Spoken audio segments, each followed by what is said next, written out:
Why is respect important? Some people say that respect precedes love.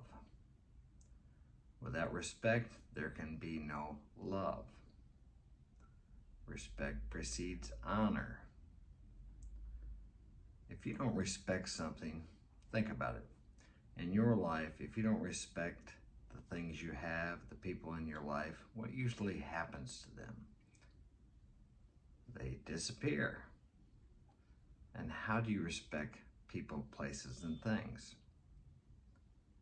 You honor them, you take care of them. In the case of people, you are good to them, you treat them as you want to be treated, or sometimes maybe better than you want to be treated, knowing that that will come back to you multiplied. Now, I'm not talking about treating someone well who treats you badly, nor am I talking about treating a person badly who has treated you well. Always remember, what you put out there comes back to you multiplied. We seem to have a situation in the U.S. today, or in the Western world, where women disrespect men. But I'm not going to blame women for that. They have been programmed since youth to believe that they are superior to men. Now, I believe we're all equal in the eyes of God. We're not better in,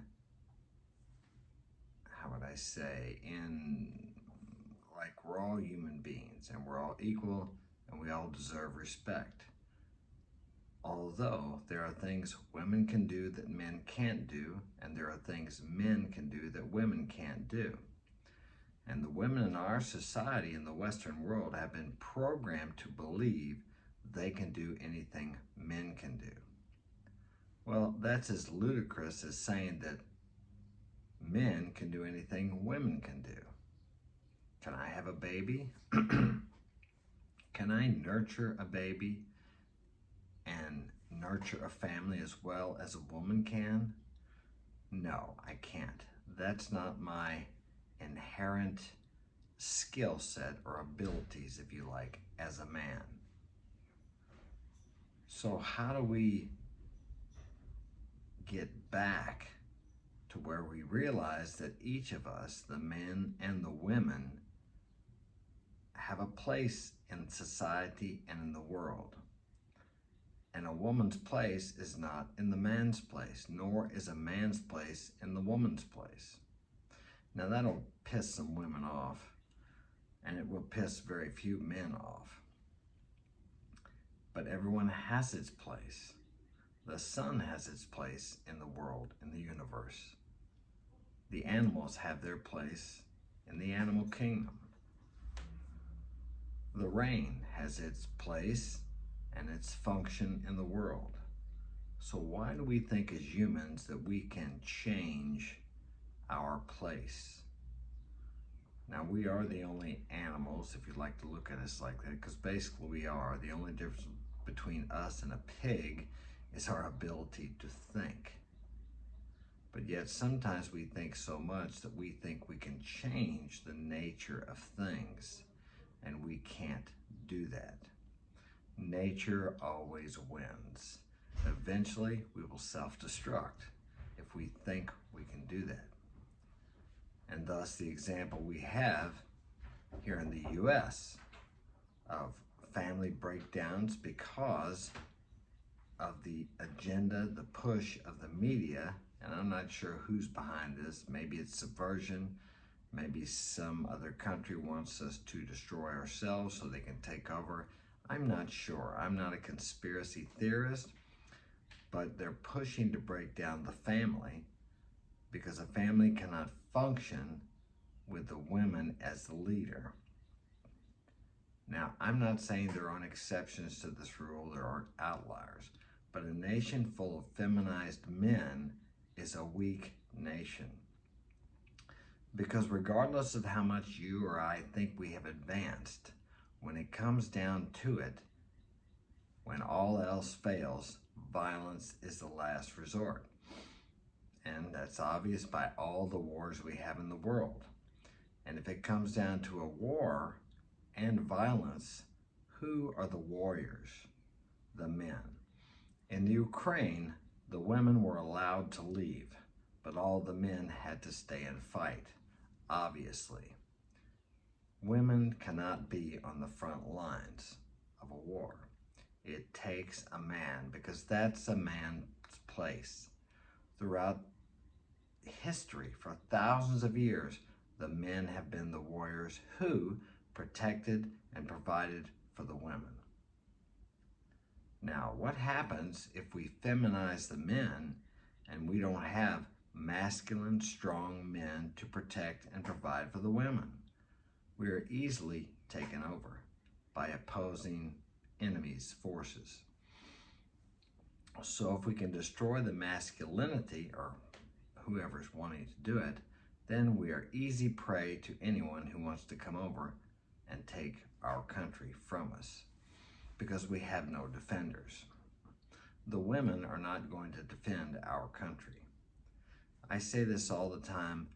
Men have created an illusion in the Western world that women don't need men. But men created this illusion and maintain this illusion. If the men quit doing what they're doing, the women would be in big trouble. But yet they believe they don't need a man. The mantra of the modern woman is, I don't need no man. And how many of them say that who are drawing child support or alimony or on government aid, housing, etc.? Because men created all these systems and safety nets to protect and provide for women who end up in relationships where the man and the woman break up for whatever reason. And he doesn't pay child support, he doesn't take care of her, but yet they still say, I don't need no man. Now, there are exceptions. There are women who have become successful, but even those women, I'm thinking in Forbes magazine or somewhere, I mean, you can correct me if I'm wrong. Leave a comment in the comment section if you know about this, but out of the 100 successful women in the world, only 2 actually made it on their own. The rest of them made it through divorce or through another man, but they actually all make it through men. A Supreme Court justice, I think, I don't know, is it Kamala Harris maybe? She openly admitted that she was with an older judge in her younger political career, and this man helped her along with connections and different things like that. And I'm not saying there's anything wrong with that, but turn that around and it's not the reverse. Men don't use women and their sexuality to further their career. That's not the way it works. Each person has their place, and women cannot do what men do. I was arguing with a young man one day, or debating, and he said, women can do anything men can do if you give them enough time. Well, that in itself is a contradiction. If enough time, well, then they can't do the same thing, because a man takes less time because of his physical abilities, his strength. Look at what's happened when the trans people, the trans men, transitioning to women, have got into the women's sports. They annihilate their competition because men are biologically different. And that seems to be something else they're trying to push now, that men and women aren't biologically different, that you shouldn't even differentiate between a man and a woman. I don't understand that. And again, if you're watching this and that's something you believe in, I would love for you to leave a comment in the comment section, explain to me how that is, because for thousands of years we've had men and women. So I don't understand that. I believe everyone has the right to express themselves however they want to. Although when they start pushing for legislation for me to change my vocabulary to accommodate you, I don't think that is just. or fair, although I realize life isn't fair. As I've said before, I grew up in a time where if you had long hair and you were living as a hippie or a rebel, as I lived and rode Harley Davidsons and partied, you got a lot of crap from the rednecks. I didn't expect them to change their vocabulary. They said things to me that were hateful, but these things formed my character, made me stronger, and actually made me a better man. These are adversity and challenges that you need, and especially when you don't want to conform. I was never a conformist.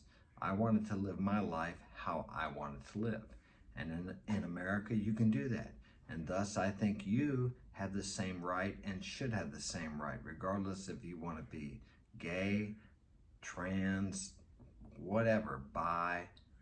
I think that you have the right in America of the freedoms to do that. And that's totally up to you and your life.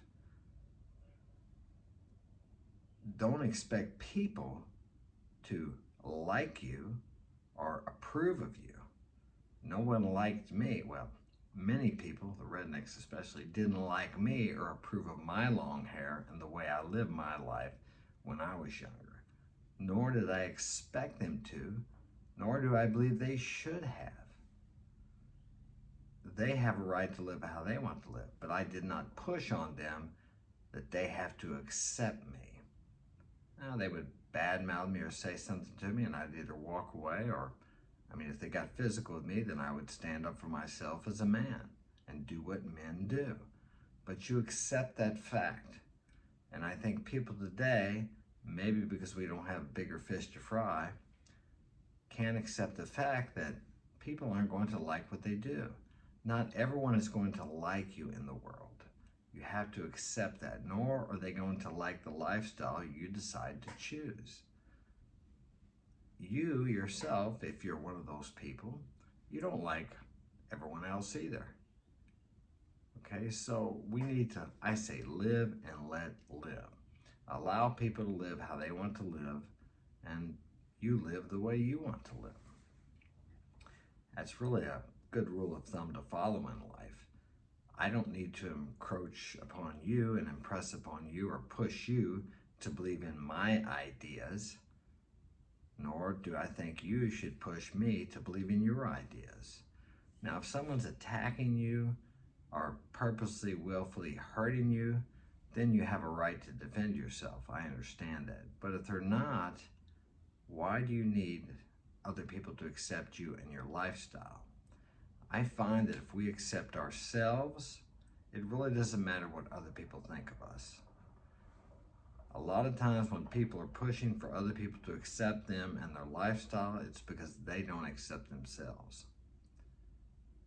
That's something to think about. Well, I'll stop there. But remember, it all begins with respect. Respect for yourself, self-acceptance, self-love, self-esteem. Then it really doesn't matter what the world thinks of you. Now, that's a freedom you cannot get in no other way. And I will leave you with that today. Have a great day. Remember to like, subscribe, and share this with a friend. Take care.